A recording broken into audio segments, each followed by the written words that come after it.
See, my servant will act wisely. He will be raised and lifted up and highly exalted.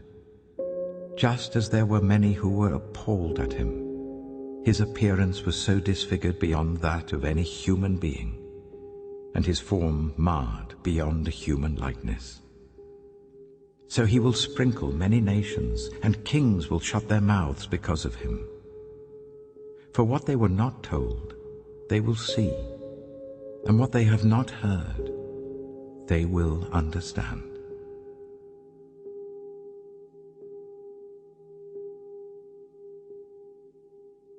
Who has believed our message, and to whom has the arm of the Lord been revealed? He grew up before him like a tender shoot, and like a root out of dry ground.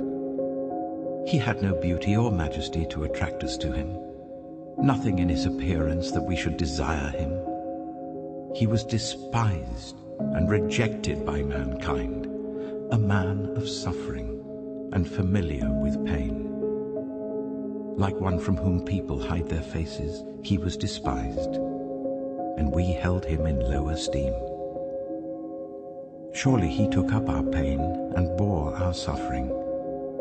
Yet we considered him punished by God, stricken by him and afflicted. But he was pierced for our transgressions, he was crushed for our iniquities. The punishment that brought us peace was on him, and by his wounds we are healed.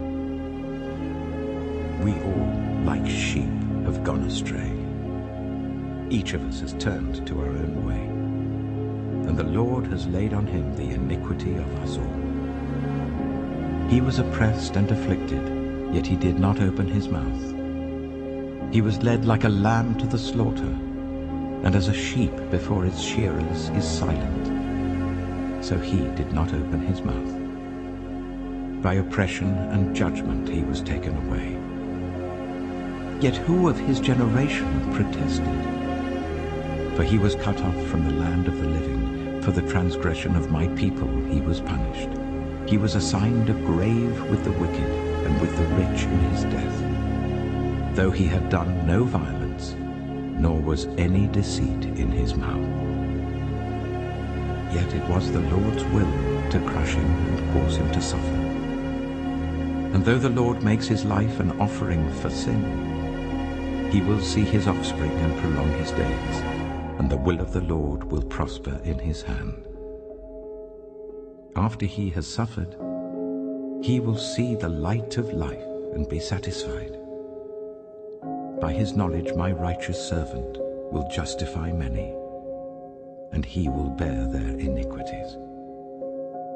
Therefore, I will give him a portion among the great, and he will divide the spoils with the strong, because he poured out his life unto death, and was numbered with the transgressors.